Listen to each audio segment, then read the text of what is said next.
احادیث کے ترجمے کیا کر. وہ احادیث کے ترجمے کرتا کرتا حدیث پر عمل کرنے لگ گیا. عقیدے میں ابھی وہی بگاڑ موجود تھا. اس لیے بخاری شریف کی جو ترجمہ ہمارے ہاں چھپا ہوا ہے، وحید الزماں کا جو ترجمہ اور حاشیہ ملتا ہے، اس میں یزید کو لکھا ہے کہ یزید پلید ہے. یہ شیعہ کی زبان ہے جو وہ بول رہا ہے. وحید الزماں صاحب نے جب اس ترجمے شروع کیے وہ احادیث پر عمل کرنے لگے، لیکن عقیدہ وہی بگڑا ہوا رہا. اس لیے جب علماء اہل حدیث نے ان کی یہ کتابیں دیکھیں،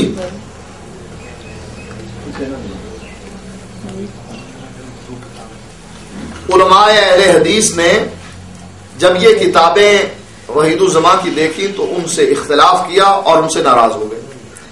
جب وحید الزماں کی زندگی میں ہی علماء اہل حدیث ان کتابوں سے برات کا اظہار کر گئے ہیں تو اب ان کو ہمارے لیے حجت بنا کر پیش کرنا کوئی دکھ بنتی ہے.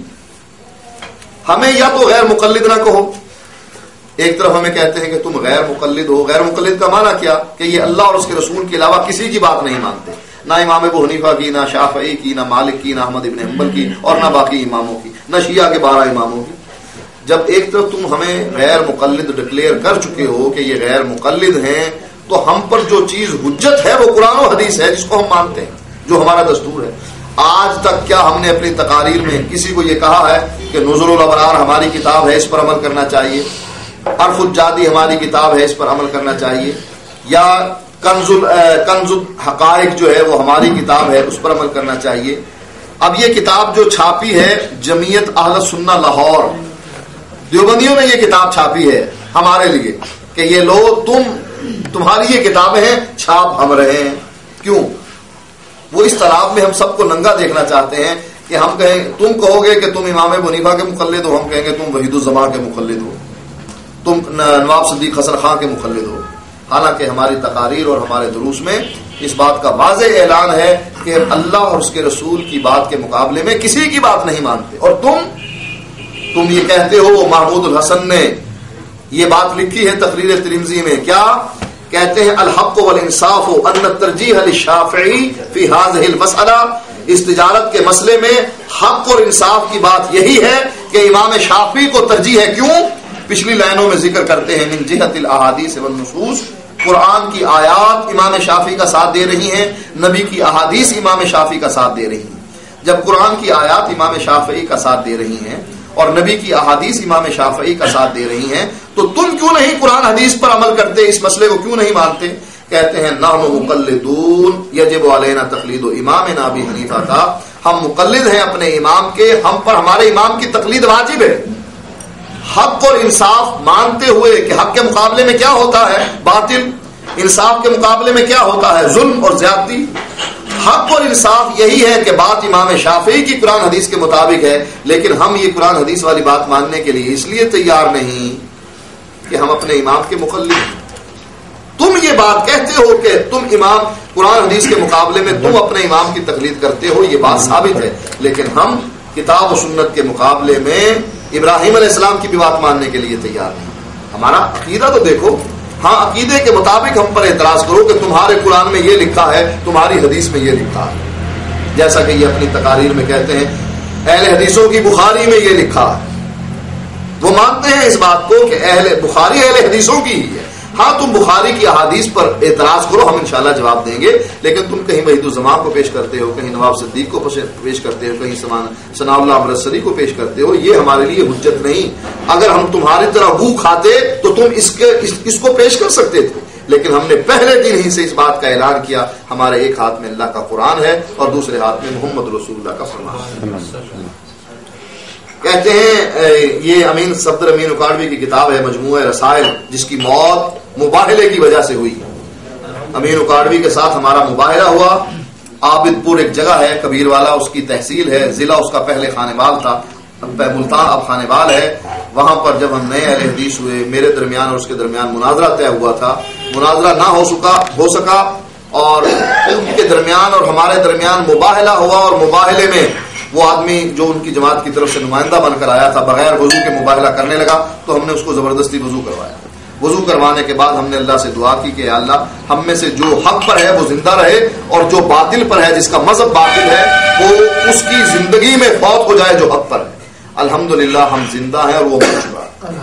یہ وہی امین کاروی ہے جس کی کتاب مجموعہ رسائل ہے، جس میں وہ لکھتے ہیں صفحہ نمبر 6 پر، غیر مقلدین میں اگرچہ کئی فرقے اور بہت سے اختلافات ہیں، اتنے اختلافات کسی اور فرقے میں نہیں ہیں، مگر ایک بات پر غیر مقلدین کے تمام فرقوں کا اتفاق اور اجماع ہے، وہ یہ ہے کہ غیر مقلدوں کو نہ قرآن آتا ہے نہ حدیث، کیونکہ نواب صدیق حسن خان، میاں نذیر حسین، نواب وحید الزماں، میر نور الحسن اور مولوی محمد حسین اور مولوی ثناء اللہ وغیرہ نے جو کتابیں لکھی ہیں، اگرچہ وہ کہتے ہیں کہ ہم نے قرآن و حدیث کے مسائل لکھے ہیں، لیکن غیر مقلدین کے تمام فرقوں کے علماء اور عوام بالاتفاق ان کتابوں کو غلط قرار دے کر مسترد کر چکے ہیں۔ جادو وہ جو سر چڑھ کر بولے، الفضل ما شاہدت بہ الاعداء، جیسا کہ عربی میں کسی نے کہا تھا کہ جو فضیلت اس بات میں ہوتی ہے کہ دشمن گواہی دے، جیسے اللہ کے نبی کے بارے میں دشمنوں نے گواہی دی تھی کہ یہ صادق ہے، یہ امین ہے۔ وہ خود کہہ رہے ہیں کہ جو غیر مقلدین حضرات ہیں وہ ان کتابوں کو رد کر چکے ہیں۔ جب ہم رد کر چکے ہیں تو ہمارے سامنے پیش کیوں کرتے ہو؟ اب یہ جو پمفلٹ چھپا ہے اس میں مختلف مسائل لکھے ہیں، ہم ان مسائل کو مانتے ہی نہیں۔ ہاں، ایک اور حوالہ تذکرۃ الرشید کا کہ رشید احمد گنگوہی صاحب کہتے ہیں آپ نے کئی مرتبہ بحیثیت تبلیغ یہ الفاظ زبان فیض ترجمان سے فرمائے، یہ ہے ان کا عقیدہ اصل، سن لو حق وہی ہے جو رشید احمد کی زبان سے نکلتا ہے، اور بقسم کہتا ہوں کہ میں کچھ نہیں ہوں مگر اس زمانے میں ہدایت اور نجات موقوف ہے میرے اتباع پر۔ رشید احمد گنگوہی کہتا ہے حق وہی ہے جو میری زبان سے نکلتا ہے، اور اللہ کے نبی فرماتے ہیں میری زبان سے حق ہی نکلتا ہے، لا یخرج منہ الا حق، میری زبان سے جب بات نکلے گی حق نکلے گی۔ یہ کس کو فرمایا؟ عبداللہ بن عمر بن عاص کو آپ نے حدیث لکھنے کا حکم دیتے ہوئے فرمایا کہ تم حدیث کیوں نہیں لکھتے؟ لوگوں نے کہا، انہوں نے جواب دیا کہ لوگ کہتے ہیں کہ نہ لکھا کرو، پوچھ کر لکھا کرو، ہو سکتا ہے کوئی بات صحیح ہو کوئی غلط ہو۔ اس موقع پر اللہ کے نبی نے فرمایا میرے منہ سے جو بات نکلے گی حق نکلے گی۔ اور یہ رشید احمد گنگوہی کہتے ہیں حق وہی ہے جو رشید احمد گنگوہی کی زبان سے نکلتا ہے، اور وہ کہتے ہیں کہ اس زمانے میں ہدایت اور نجات میرے اتباع پر موقوف ہے۔ اللہ کے نبی فرماتے ہیں من اطاعنی دخل الجنہ، جو میرے پیچھے چلا جس نے میری اتباع کی وہ جنتی ہے، اور یہ کہتے ہیں کہ ہدایت اور نجات میرے اتباع پر ہے۔ یہ نبی کا مقابلہ نہیں تو کیا ہے؟ غیر مقلد ہیں یا ہم اہل حدیث ہیں؟ یہ واضح کریں، ہم اہل حدیث ہیں، مقلد کا متضاد محقق ہوتا ہے۔ چاہے یہ ہم کو غیر مقلد کا لقب ہمیں کس نے دیا؟ انہوں نے دیا کہ ہم مقلد ہیں، ہم 4 اماموں کو ماننے والے ہیں اور یہ غیر مقلد ہیں۔ ہم نے کہا چلو جب غیر مقلد خود کہہ رہے ہو ہم اہل حدیث ہیں، یہ تو بات واضح ہے، تم جب ہمیں غیر مقلد قرار دے رہے ہو تو پھر ہمارے مقابلے میں وہ کتابیں کیوں پیش کر رہے ہو جن کو ہم خود رد کر چکے ہیں؟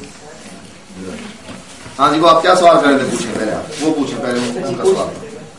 اچھا شاہ صاحب، یہ قبرستان میں جانا اور ان کو دعا کرنا یہ منی ہے؟ قبرستان میں جانا سنت ہے، وہاں جا کر دعا کرنا سنت ہے، لیکن اگر اس کا عقیدہ صحیح ہے اس کے لیے دعا کریں، اگر وہ قبروں کا پجاری مرا ہے اس کے لیے دعا کوئی نہیں۔ مطلب ہے کہ اگر ماں باپ جو ہے نا فوت ہو جائے، ہاں ان کے لیے جا سکتے ہیں، جس کا عقیدہ صحیح ہے وہ جائے اور ان کے لیے دعا کرے، جانا سنت ہے، کون منع کرتا ہے؟ دعا کیسی؟ جیسے وہ کہتے ہیں نہیں، وہ دعا نہیں سمجھتے۔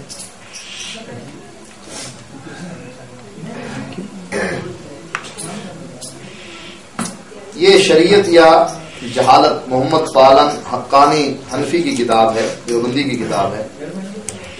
کہتے ہیں ہمارے حنفی مسلک میں کافر کو بھی اے کافر کہنا منع ہے، تو پھر ایک مسلمان کو کافر کہنا اور لوگوں سے کہلوانا کیسے جائز ہوگا؟ بڑی شرم کی بات ہے کہ ہمارے زمانے میں بعض لوگ فساد، بغض، اناد اور فرقہ پرستی کے جھگڑوں میں مبتلا ہو گئے ہیں، اپنی پیٹ بھرائی کے لیے دوسروں کو لہابی، وہابی، بدعتی، گمراہ، کافر، غیر مقلد وغیرہ وغیرہ کہتے پھرتے ہیں۔ ایسے لوگ نفس پرست ہوتے ہیں، یعنی دیوبندی علماء نے خود اس کی تردید کی کہ یہ جو غیر مقلد ہم اہل حدیثوں کو کہتے پھرتے ہیں، کہیں وہابی کہہ دیتے ہیں، تو یہ صحیح نہیں، یہ نفس پرستی ہے۔ اچھا حضرت، مسئلہ یہ ہے کہ آپ کی بیان سنا، آپ کا درس سنا، کچھ کتابیں ہمارے ادھر ہیں جو میرے دیکھنے میں آئی ہیں، تو ہمارے بھی علماء کرام آئے، کوئی بات نہیں بن سکی، قول ایسا تھا کہ نہیں ہو سکی بات بنی نہیں یا بنانا نہیں چاہتے تھے؟ چلیں جو بھی آپ بڑے ہیں نہیں کر سکتے، حقیقت بیان کریں نا. تو نہیں جو بات ہے، کیونکہ میرا اتنا شعور وہ نہیں ہے، پڑھائی نہیں کہ میں وہ کروں، تو میں اب ان کے پاس بھی اتنی کتابیں تھیں، اس سے چلے کم ہوں گی، جس میں آپ اس بات کو ذرا واضح کر دیں نا تاکہ اس کی ابہام نہ رہے. بات بنی نہیں یا وہ بنانا نہیں چاہتے؟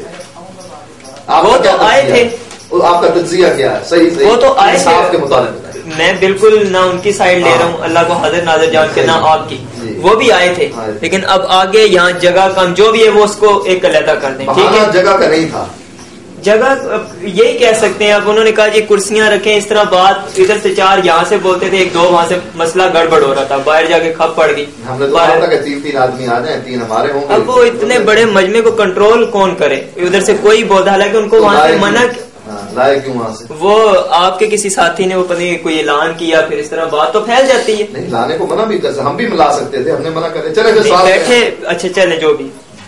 اب ان کے پاس جو کتابیں